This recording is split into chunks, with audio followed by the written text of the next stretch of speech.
नमस्कार दोस्तों। यूपी के इतिहास में किसी माफिया के जनाजे में इतनी बड़ी भीड़ नहीं उतरी। क्या ये वो लोग हैं जो मुख्तार के आतंक से डरे हुए थे, मुख्तार से खौफ खाते थे? नहीं, ये वो लोग हैं जो मुख्तार से मोहब्बत करते थे। और क्यों करते थे? क्योंकि मुख्तार ने सामंतवाद के खिलाफ पिछड़े दलितों को पूर्वांचल में ताकत दी थी। मुख्तार के बल पर पिछड़े और दलित सामंती लोगों के सामने कुर्सी पर बैठने की हिम्मत करने लगे थे। मुख्तार ने पूर्वांचल से सामंतियों का भय और आतंक खत्म किया। मुख्तार कानून की नजर में माफिया बन गया और लोगों की नजर में मसीहा। ये भीड़, ये जन सैलाब, ये लाखों लोगों का मजमा अपने मसीहा को अंतिम विदाई देने के लिए उमड़ पड़ा है। आप देख सकते हैं कि जनाजे की नमाज अभी अदा की जाएगी और उसके बाद से सुपुर्द की खाक किया जाएगा मुख्तार अंसारी को कालीबाग कब्रिस्तान में। और ये हुजूम जो आप देख रहे हैं, मुख्तार के समर्थक कहीं न कहीं इतनी ज्यादा की संख्या में तादाद में पहुंचे हैं लोग मुख्तार अंसारी की जनाजे में कि बहुत ही ज्यादा की तादाद में यहाँ पे लोग आप देख सकते हैं। यह कब्रिस्तान की तरफ रास्ता जाता है और कहीं न कहीं यह जनाजा 1 बजे का टाइम दिया गया था, 1 बजे जनाजा होने का, लेकिन एकाएक ऐसा क्या हुआ कि टाइमिंग चेंज करना पड़ा और दूसरे रास्ते से मुख्तार अंसारी के शव को ले जाया गया कब्रिस्तान के रास्ते। इसी रास्ते से जाना था लेकिन दूसरी पतली गली है, वहां से लेकर जाया गया और कब्रिस्तान तक पहुंच चुकी है मुख्तार अंसारी का शव। और यहाँ पे आप देख सकते हैं कि बहुत ही ज्यादा की तादाद में लोग उमड़े हैं। क्षेत्र की जितने भी हिंदू हो या मुस्लिम, सभी लोग इस जनाजे में नमाज के समय पहुंचे हुए हैं और अभी आप देख सकते हैं बहुत ही ज्यादा की संख्या में तादाद में लोग पहुंचे ही रहे हैं इस मुख्तार अंसारी के जनाजे में। मुख्तार पर 65 केस थे, 8 में सजा और 21 में मुकदमा चल रहा था। कुछ हत्या के, कुछ हत्या की कोशिश के, कुछ गुंडा एक्ट के, कुछ अपहरण की कोशिश के, कुछ आर्म्स एक्ट के। इतना बड़ा बदमाश, इतना बड़ा माफिया, इतना बड़ा गैंगस्टर, इतनी बड़ी ताकत, लेकिन एक भी केस, एक भी मुकदमा, एक भी आरोप बलात्कार का नहीं, एक भी केस बलात्कार की कोशिश का नहीं, एक भी केस छेड़छाड़ का नहीं। इससे ये तो मालूम चल रहा है कि मुख्तार कानून की नजर में माफिया हो, गुंडा हो, कुछ भी हो, लेकिन जनता की नजर में वो हीरो था, लोगों का हीरो था, उसूलों का हीरो था, जिंदा जमीर वाला माफिया था। और इसीलिए कब्रिस्तान छोड़ दीजिए, कब्रिस्तान के बाहर भी कदम रखने की जगह बची नहीं है। आप देख सकते हैं कि यह जो मोहम्मदाबाद का कब्रिस्तान है कालीबाग, यहाँ पे मुख्तार अंसारी का शव पहुंच चुका है और मौके पे आप देख सकते हैं कि मुख्तार अंसारी के समर्थक जो हैं या चाहने वाले कितनी ज्यादा की तादाद में यहाँ पे पहुंचे हैं। मुख्तार अंसारी के यह कस्बा, या प्रशासन भी बिल्कुल अलर्ट मूड में दिख रही है। आप देख सकते हैं कि प्रशासन भी अधिक से अधिक संख्या में यहाँ पहुंची है, लेकिन कहीं न कहीं उससे ज्यादा की तादाद में अगल बगल के क्षेत्र के लोग, हिंदू हो या मुस्लिम, सभी इस जनाजे में पहुंचे हैं और सभी लोग शामिल होना चाहते हैं। यहाँ चंद मीटर की दूरी पे कब्रिस्तान बताया जाता है और यहीं पे मुख्तार अंसारी के शव को सुपुर्द के खाक किया जाएगा। आप देख सकते हैं यहाँ पे ये जो दीवारें दिख रही हैं, इसी जगह पे मुख्तार अंसारी का शव पहुंच चुका है। और यहाँ पे आपको मैं बता दूं कि उनके जितने समर्थक हैं और चाहने वाले हैं मुख्तार अंसारी के, अगल बगल के क्षेत्र के लोग सभी पहुंच चुके हैं और कुछ ही घंटे में उनको सुपुर्द के खाक किया जाएगा। ऐसे टाइमिंग 1 बजे का दिया गया था, लेकिन ऐसा न जाने क्या आ पड़ा कि टाइमिंग चेंज करके 10 बजे का टाइम किया गया। 1 बजे का समय दिया गया था मुख्तार अंसारी का जो शव है उसको सुपुर्द के खाक का, लेकिन 10 बजे का समय दिया गया। यह देख सकते हैं कि कितनी चौड़ी सड़क है, लेकिन उनके समर्थक और उनके चाहने वालों की इतनी ज्यादा तादाद भीड़ हो चुकी है, यह चौड़ी सड़क भी कम पड़ चुकी है लोगों के लिए। यहाँ पे आप देख सकते हैं, कैमरेमैन के माध्यम से दिखाना चाहूंगा, ये जो भीड़ है यहाँ पे बिल्कुल कितनी ज्यादा की तादाद में लोग पहुंचे हैं। और आप देख सकते हैं यहाँ पे जो कालीबाग कब्रिस्तान है उसका गेट है, लेकिन जितने भी लोग उमड़े हैं सभी लोग अंदर तो नहीं जा पाएंगे। कुछ ही लोग, उनके परिवार के लोग, रिश्तेदार लोग अंदर कब्रिस्तान के दाखिल होंगे, बाकी बाहर से ही लोग उनके इस जनाजे में। आप देख सकते हैं, कैमरे में से मैं दिखाना चाहूंगा कि वहां पे अब मुख्तार अंसारी का जो शव है कब्रिस्तान के अंदर चला गया और लोग बाहर ही कुछ लोग रहेंगे और रिश्तेदार और जितने भी लोग हैं उनके चाहने वाले चाहते वो लोग बाहर से ही उनका जनाजे में और नमाज में पहुंच पाएंगे। अंदर कब्रिस्तान में भी उस तरीके का जगह नहीं है कि सभी लोग पहुंच पाएं और सभी लोग मिट्टी दे पाएं, लेकिन कहीं न कहीं लोग, समर्थक, चाहने वाले उनके मुख्तार अंसारी के इतनी ज्यादा की तादाद में पहुंचे हैं कि बयां कर पाना मुश्किल है। और यह जितनी चौड़ी सड़क आप देख रहे हैं, यह चौड़ी सड़क भी कम पड़ गई है अभी इस समय, जितनी ज्यादा तादाद में यहाँ लोग पहुंचे हैं मुख्तार अंसारी के। यह अंतिम यात्रा माना जाता है मुख्तार अंसारी का।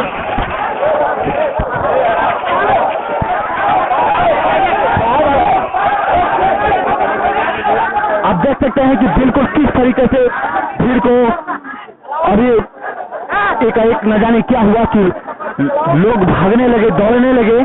यहाँ पे कितनी ऐसे में लोग एक दूसरे पे गिर करके जान भी जा सकती थी, लेकिन यह प्रशासन की गलती है कि क्या है, आप मैं बता नहीं सकता हूँ।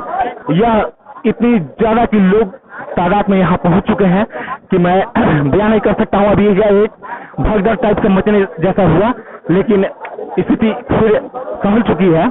अभी ऐसे में अगर लोग गिर जाते एक दूसरे पे तो सब जान चले जाते ना। हम लोग रहे साधों में, हम लोग को जान लेना चाहते हैं प्रशासन को कोई दिक्कत नहीं कर रहे हैं, लोग खुद दिक्कत कर रहे हैं जनता को। हम यही कहेंगे सरकार गलत काम कर रहे हैं प्रशासन के द्वारा। आप देख सकते हैं कि यहाँ पे लोग जितने उनके समर्थक चाहने वाले पहुंचे हैं, अभी एक पुलिस ने दौड़ाया जिससे लोग भागते हुए अपनी जान को बचा रहे थे, लेकिन अभी गिर जाते एक दूसरे पे तो कई हत्याएं हो जाती है यहाँ पे। जितनी तादाद में लोग पहुंचे हैं यहाँ पे मौके पे, बयां नहीं कर सकते हैं। इतनी भीड़, लोग बिल्कुल बहुत ज्यादा की तादाद में। यही कब्रिस्तान है, मैं दिखाना चाहूंगा, यही कब्रिस्तान की बाउंड्री वॉल है। इसी के अंदर मुख्तार अंसारी के शव को सुपुर्द खाक किया जाएगा, दफनाया जाएगा मौके पे। और बहुत से क्षेत्र के लोग पहुंचे हैं यहाँ पे। बीजेपी राज में बलात्कारी राम रहीम को बेल मिल जाती है। वो बेल पर बार बार मौज करता है, बेल पर बाहर निकलकर अपने बर्थडे का केक तलवार से काटता है, लेकिन मुख्तार को बेल नसीब नहीं हुई। मुख्तार को छोड़ दीजिए, मुख्तार के बेटे को बाप की मौत पर अंतिम यात्रा में शामिल तक नहीं होने दिया गया। मुख्तार के शरीर पर मिट्टी तक नहीं डालने दी गई। यह अंधे कानून का सबसे बड़ा उदाहरण है। राम रहीम सजा याफ्ता है, बलात्कारी हैं, बलात्कार की सजा मिल चुकी है। लंगोट के ढीले राम रहीम को इतनी बेल मिलती है कि कोर्ट तक को कहना पड़ जाता है कि खबरदार जो अब बिना हमको बताए बेल दे दी तो। लेकिन विचाराधीन मुख्तार के बेटे को अंतिम यात्रा में शामिल नहीं होने दिया गया। कब्रिस्तान से हमारे सहयोगी इंद्रदेव की ये रिपोर्ट देखिए। इस कब्रिस्तान में हिंदू मुसलमान सब हैं और ये मुख्तार अंसारी की कमाई है।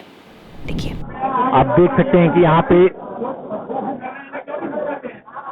जो कप्तान है गाजीपुर के ओमवीर सिंह, यह भी चेतावनी देते हुए कह रहे हैं कि आचार संहिता का उल्लंघन ना करें यहाँ पे। और इतनी ज्यादा की तादाद में लोग पहुंच चुके हैं। यही कब्रिस्तान, कालीबाग जो कब्रिस्तान है जहाँ पे मुख्तार अंसारी के शव को दफनाया जाना है, शव भी अंदर पहुंच चुकी है कब्रिस्तान के अंदर, लेकिन इतनी ज्यादा की लोग तादाद में पहुंचे हैं। क्या छत और क्या रोड, सभी की सभी बिल्कुल ज्यादा की संख्या में भीड़ पहुंच चुकी है यहाँ पे। जितनी कहा जाए वो बिल्कुल ही कम है मौके पे। आप देख सकते हैं यहाँ जो भीड़ है, बहुत ही ज्यादा की संख्या में भीड़ यहाँ पे इकट्ठा हो चुकी है। कहीं न कहीं सभी लोग मुख्तार अंसारी के शव में शामिल होना चाहते हैं। और अपने अगल बगल के क्षेत्र के भी लोगों की अगर मैं बात करूं तो सभी लोग पहुंच चुके हैं, लेकिन कब्रिस्तान के अंदर तो नहीं पहुंच पाएंगे क्योंकि इतने ज्यादा की तादाद में हैं लोग कि अंदर जा पाना बिल्कुल मुश्किल है। परिवार के लोग और रिश्तेदार के लोग मुख्तार अंसारी के पहुंच चुके हैं अंदर कब्रिस्तान के अंदर।